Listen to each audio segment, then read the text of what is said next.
Demi nama Bapa dan Putra dan Roh Kudus. Amin. Shalom dan selamat pagi saudara dan saudari. Sekali lagi kita bertemu dalam audio santapan firman Tuhan pada pagi ini. Hari ini adalah minggu biasa ke-32 bersamaan hari Isnin 7 hari bulan November 2022.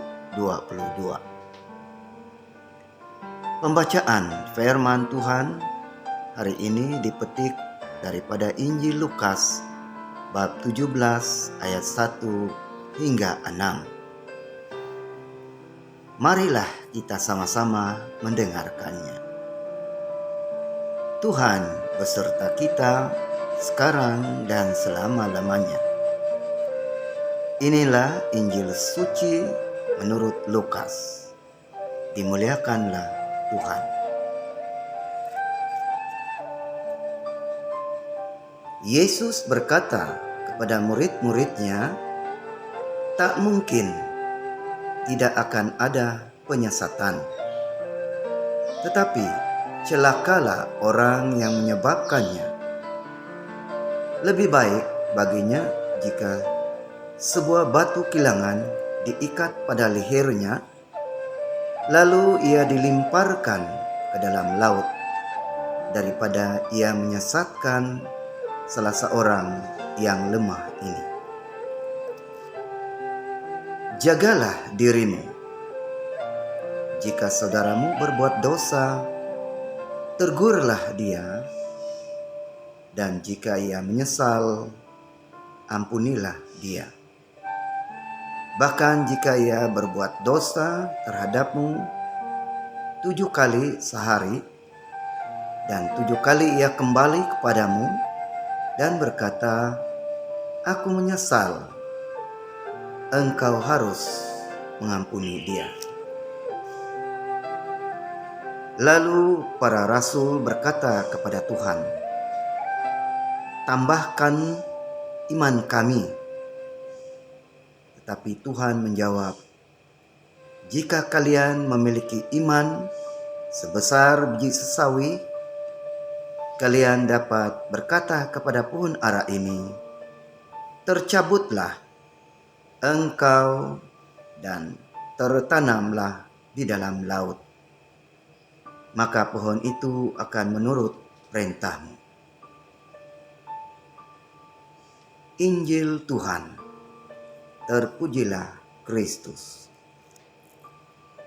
Saudara dan saudari dalam Yesus Kristus, dalam kehidupan kita setiap hari, kita sentiasa berhadapan dengan pelbagai godaan, cabaran, kakangan, rintangan, dalam kata yang lain, kuasa si jahat dan kuasa manusia di sekeliling kita yang sering menyesatkan kita sehingga kita terjerumus ke dalam lembah dosa.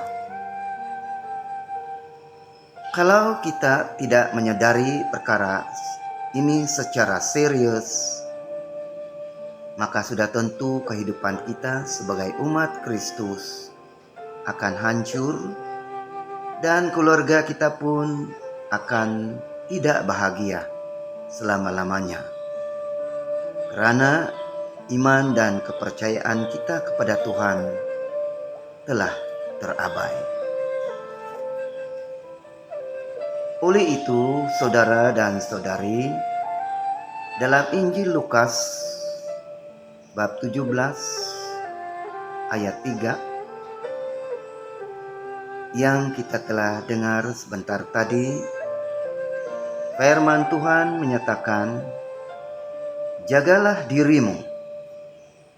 Ini berarti Yesus mengingatkan kepada kita supaya kita sentiasa teguh dalam iman, agar apa juga godaan, cabaran, rintangan, kakangan, hambatan, kuasa-kuasa kegelapan maupun penyesatan daripada golongan manusia di sekeliling kita, maka kita dapat menangkis dan melawan permasalahan tersebut melalui iman dan kepercayaan kita yang dikuatkan secara luar biasa oleh kuasa Roh Kudus.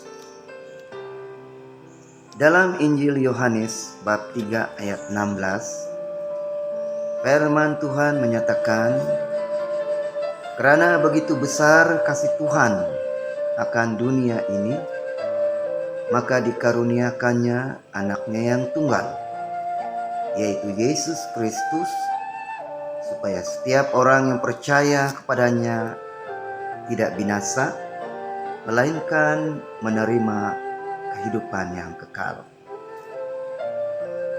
Melalui firman ini, saudara-saudari, kita diajak untuk percaya kepada kuasa Tuhan melalui Roh Kudus, agar iman kita tidak goyah sekiranya kita menemui sebarang cabaran dalam hidup kita.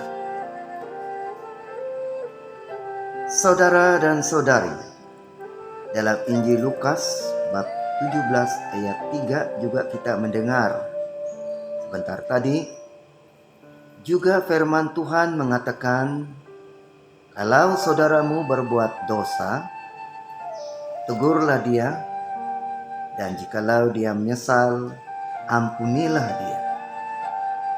Firman Tuhan ini memberi dorongan kepada kita supaya kita harus mempunyai cinta kasih kepada sesama, yaitu agar kita sentiasa memberi semangat dan motivasi yang terbaik kepada sesama kita, supaya mereka sadar peranan dan tanggung jawab mereka sebagai pengikut Kristus yang sentiasa menuruti ajaran Tuhan dan tidak melakukan apa-apa perkara yang negatif yang tidak diperbolehkan di dalam hukum Tuhan. Oleh itu, saudara dan saudari, apa yang lebih penting dalam hal peranan dan tanggung jawab ini ialah termasuklah pertobatan pribadi diri seseorang itu, yaitu penerimaan sakramen pengakuan daripada Tuhan segala kelemahan dan kesilapan kita, sehingga mengakibatkan dosa sesiapa yang melakukannya. Oleh itu, kita sebagai umat Katolik diwajibkan untuk pergi ke sakramen pengakuan agar dosa kita dapat diampuni oleh Tuhan Yang Maha Kuasa.